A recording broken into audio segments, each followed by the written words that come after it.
Good afternoon, everybody. It is Sports Talk with Ian and Jack. How are you doing, Jack? Good, Ian. Good to be back. Ready for round two. Let's get it going. Yeah, well, before we dive into our first subject, we are going to bring you some breaking news here. Orioles slugger Chris Davis has been suspended 25 games for amphetamine use. Jack, this could not come at a worse time for the Orioles. 17 games left for them in the regular season. That means that this suspension is going to carry into the first 8 games of the playoffs. That's a big loss for them. Obviously, one of the best hitters in the league right now. We got definitely a big loss for them. Best hitters in the league. Missing playoff games, that could obviously hurt their chances moving forward, and it's not something that they needed right now. I mean, the wild card, they don't have to worry about the one-game playoff that they're in. They have like a 10-game lead in the division, so they're fine there. But 8 games, that's definitely all the first round. And the first few games of the ALCS, I mean, let's say they make it out of the first round without Davis, then that could be the first 3 games of the ALCS. They could find themselves in a 2-1 3-0 hole, and by that time, Davis might not even be much of a factor for them. Yeah, it's not an ideal situation. Definitely not. Depending on how that first round goes, we'll see whether or not they're going to get him back quick enough for that second round. But I think they'll hold their own without him in the playoffs. Definitely. Yeah,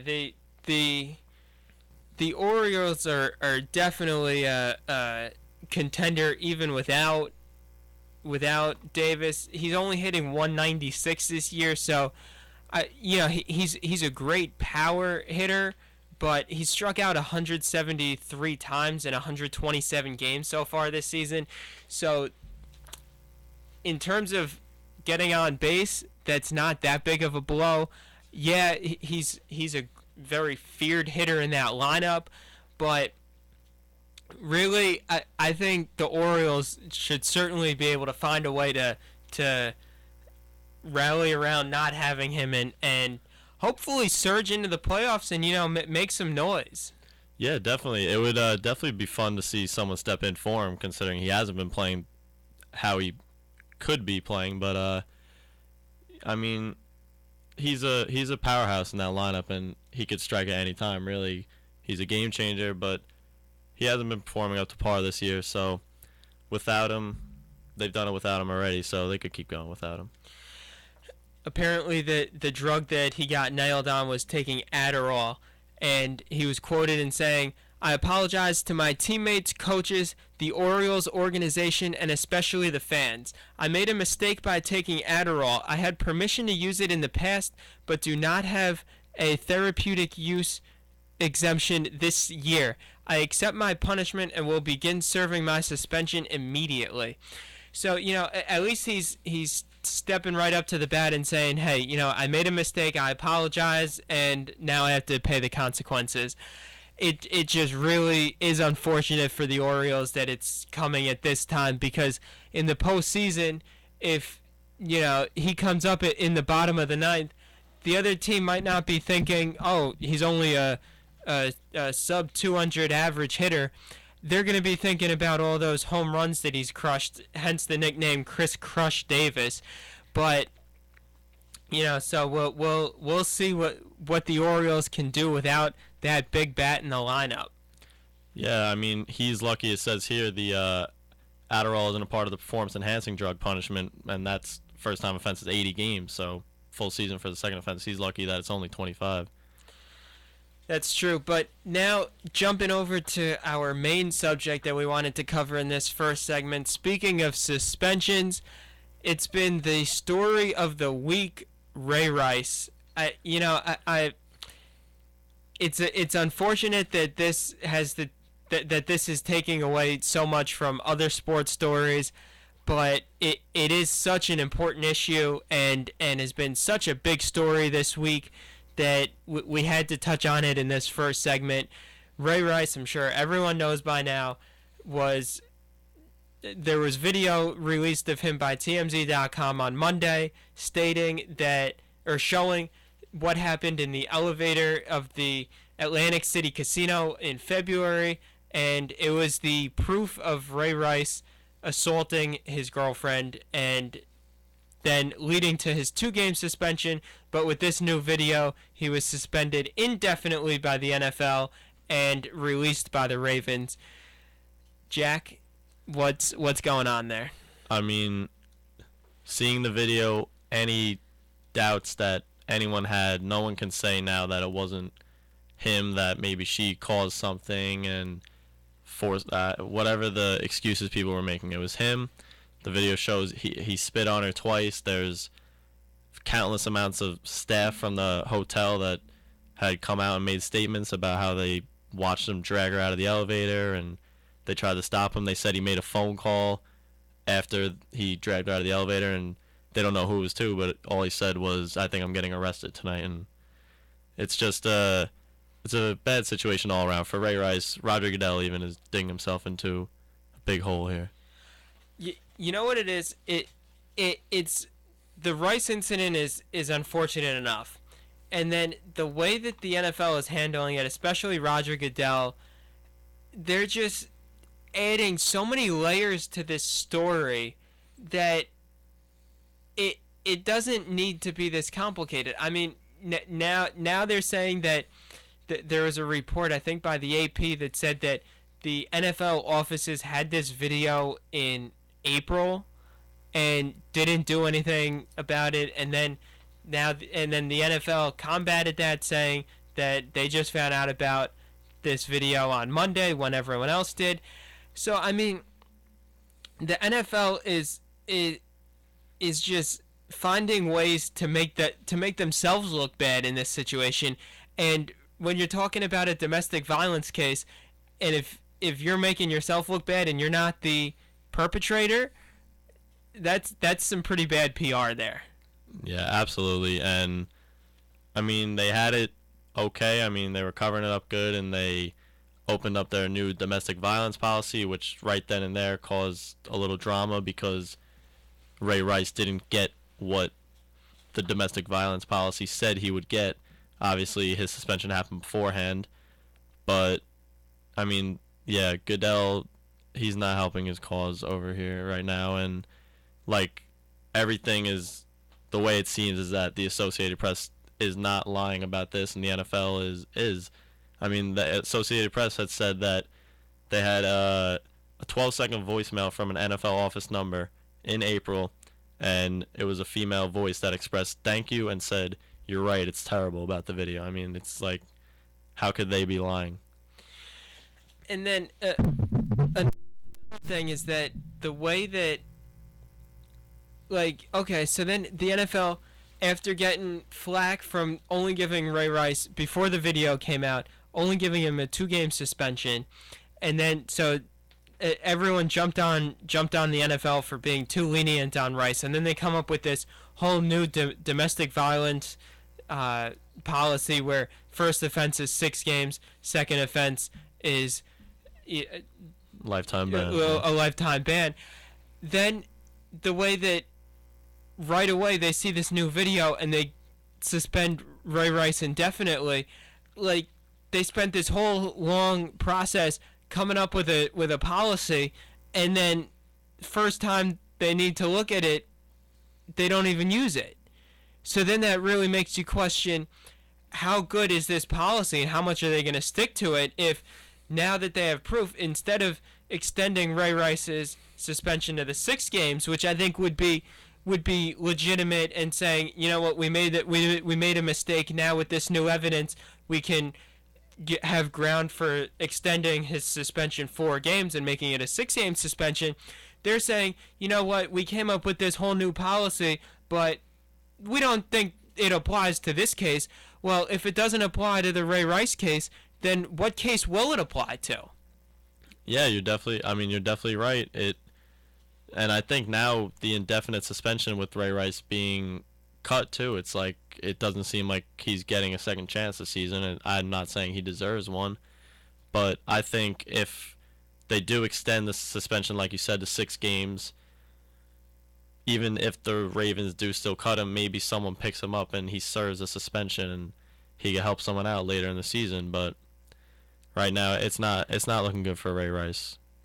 No, it's certainly Ray Rice. It's not looking good for him. I mean, he still has the support of his wife Janae Rice, but just the whole way the NFL is handling this case and situation is it's just mind-boggling and bizarre. And the way that first, Roger Goodell, going back to the Bountygate scandal, said that ignorance is not a defense, and then now claiming that he knew nothing about the tape of what happened in the elevator until Monday.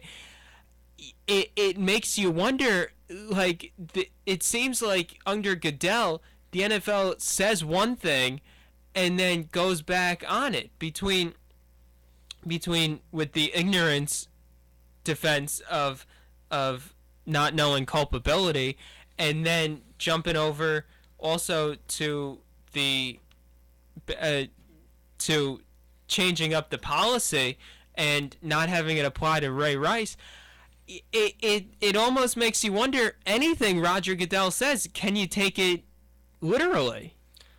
Yeah, definitely. But and the weirdest part about it is that it still seems that he's gonna stick around. He's not gonna resign, and it doesn't seem like the owners want to get rid of him.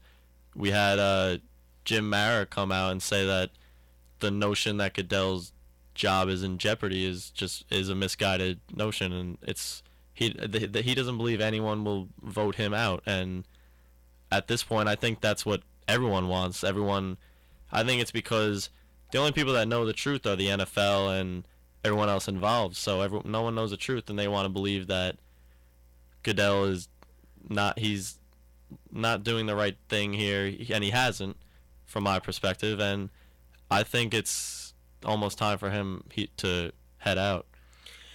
And then another thing with Goodell is, apparently he met with Ray Rice, and I guess then it was Janae Palmer, and Rice straight up told him that this is one story, that Rice straight up told Goodell, look, I assaulted Palmer, I assaulted my then fiance in an elevator, and I feel really badly about this.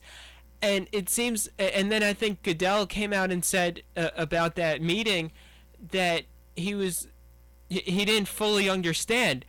If Ray Rice is telling you, look, I beat up my girlfriend in an elevator, or my fiance in an elevator, I don't think it's like, wait, did you mean in an elevator? Like, I don't know what there's not to get. You're getting it straight from the source that this happened, and just Goodell is making a lot of moves that is gonna make it is gonna provide good ground for him being ousted as commissioner of the NFL, and it's unfortunate that it had to come about this way.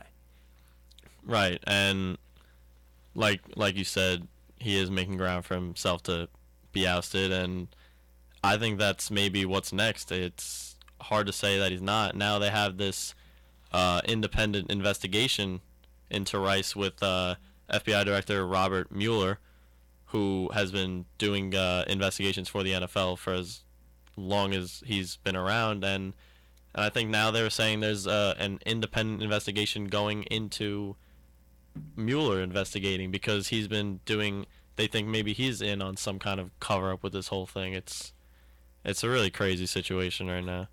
I kind of doubt that with Mueller. I mean, he has such a good background and resume from working with the FBI that I doubt that he would get caught up in all of this.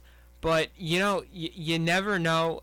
It's just such a sticky situation. Right. It wouldn't make sense for him to jeopardize his job with the FBI and his relationship with the NFL. But the way things are going, who knows? It's it's just such a bizarre and interesting story that it seems like that there's another twist in the story every day, and it's not like each twist is groundbreaking and getting us closer to resolving this case. It seems like each development is just making it more complicated, which is great for the media because they eat it up. Yeah. But it's just so unfortunate that it's dragging out and out and out. And hopefully, sometime in the near future, the truth will finally get out and we can put this to rest and get back to talking sports on a sports show. Right, and that's another thing. It's like the game itself last night was overshadowed.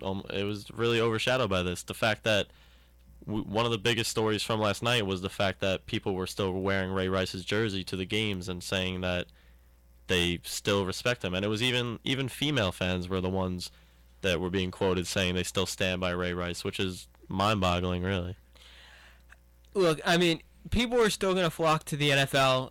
This case is not going to be a death sentence for the NFL. People still need to get their football, and they're going to be flocking to the games, flocking to the stadiums, buying $100 jerseys. But it really does make you wonder about how well the organization of the NFL is run, and just what we're supporting when we go to the games and watch the games and really look up to the players on the field. But anyway, we did not mean to make any light of the situation. It's very unfortunate what happened, and you know, hopefully we won't have to spend too much time talking about such bad stories and incidents like this, and we'll get on to more pleasant things like what's been happening on the field. So that about wraps it up for our first segment here. We will be taking a quick break, and then we'll be actually talking about football. So stick around for that. Hi, this is Jason Mott, closer for the 2011 St. Louis Cardinals, and you're listening to WICR.